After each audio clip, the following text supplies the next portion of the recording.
নবী বলছে সুবহানাল্লাহ 100 বার পড়লে, কথাটা বোঝেন, 100 বার কেউ সুবহানাল্লাহ পড়লে 100 নবী বংশের গোলাম আজাদ করার সওয়াব।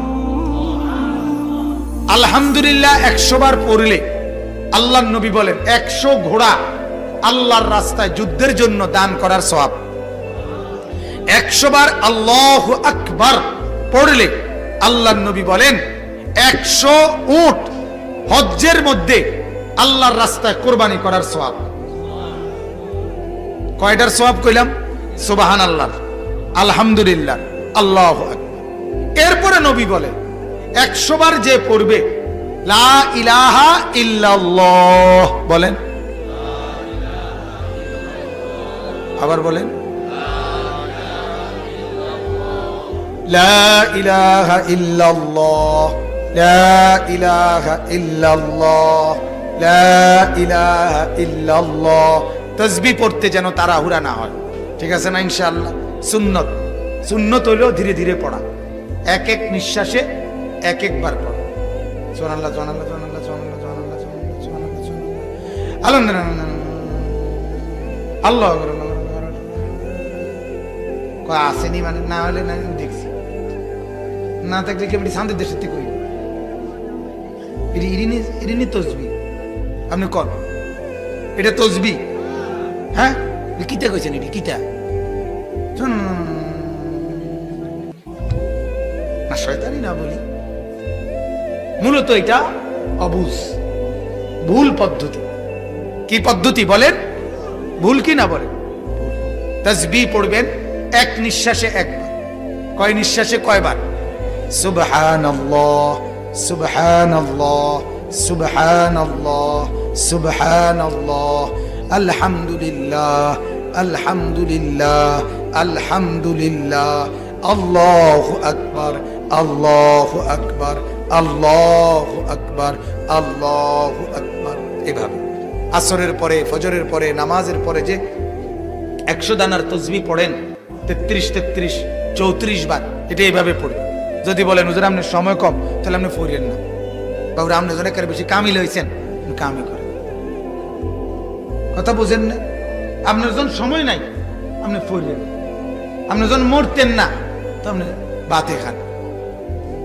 এজন্য ধীরে ধীরে পড়া। তো বলতেছিলাম 100 বার কেউ যদি কি পড়ে লা ইলাহা ইল্লাল্লাহ, লা ইলাহা ইল্লাল্লাহ, আল্লাহর নবী বলেন আমার উম্মত 100 বার সুবহানাল্লাহর নেকি তো হিসাব করে বললাম, 100 বার আলহামদুলিল্লাহর নেকি তো বললাম, 100 বার আল্লাহু আকবারের নেকি তো বললাম। আল্লাহর নবী বলেন উম্মত আমার লা ইলাহা ইল্লাল্লাহ 100 বার পড়লে নেকি আমি কেমনে বুঝাই রে উম্মত?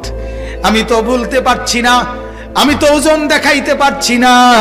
আল্লাহর নবী বলেন আমার উম্মত 100 বার যদি পড়ো লা ইলাহা ইল্লাল্লাহ তামলাউ মা বাইনাস সামাই ওয়াল আরদ, 7 আসমান ও জমিনের ফাঁকা জায়গাটা নেকিতে পূর্ণ হবে। এবার তুমি মাপ দাও, কথা বলেন, তুমি মাপ দাও।